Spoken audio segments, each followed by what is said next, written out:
Kisah Sylvia Bloom, sebaik-baiknya harta adalah yang disumbangkan dan menjadi berkah bagi orang lain. Itulah yang dilakukan seorang Sylvia Bloom, seorang sekretaris firma hukum asal Brooklyn, Amerika Serikat, AS.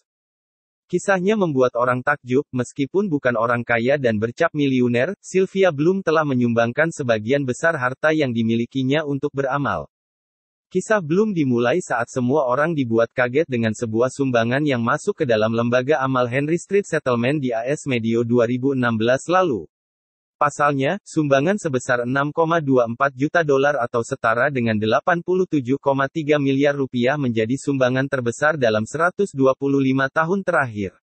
Setelah ditelusuri uang sebanyak itu disumbangkan oleh Sylvia Bloom. Sumbangan itu merupakan harta yang dikumpulkan Sylvia selama 67 tahun bekerja sebagai sekretaris firma hukum. Menariknya, meski bukan siapa-siapa Sylvia justru mampu mengumpulkan uang sebesar itu.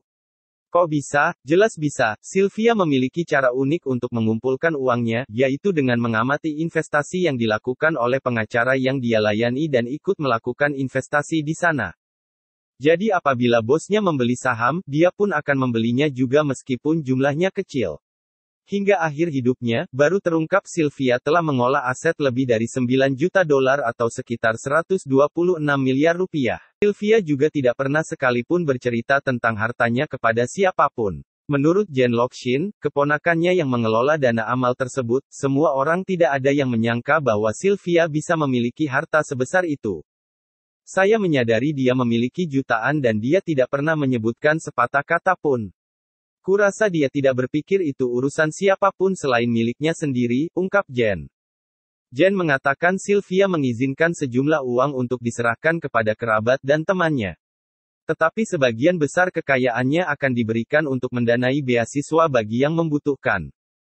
Sylvia Bloom merupakan anak dari keluarga imigran Eropa Timur, dan dibesarkan penuh tekanan di Brooklyn.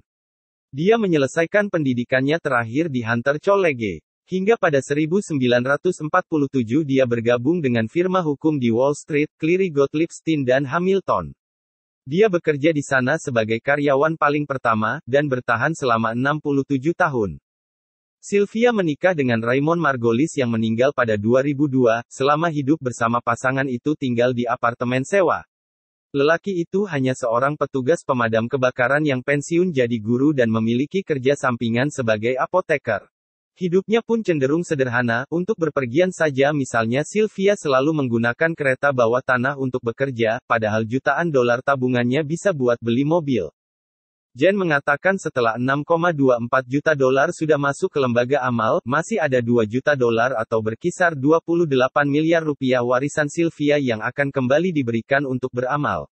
Uang tambahan itu akan diberikan ke Hunter College dan lembaga dana beasiswa lainnya. Dengan kisah hidupnya ini, Sylvia telah bergabung dengan barisan miliuner yang sederhana dan murah hati, yang sebelumnya telah meninggal dengan meninggalkan kekayaan jauh lebih besar daripada gaya hidup mereka sebelumnya. Mulai dari Leonard Gigowski, pemilik toko dari New Berlin yang meninggal pada 2015, meninggalkan kekayaan rahasianya sebesar 13 juta dolar atau sekitar 128 miliar rupiah untuk mendanai beasiswa.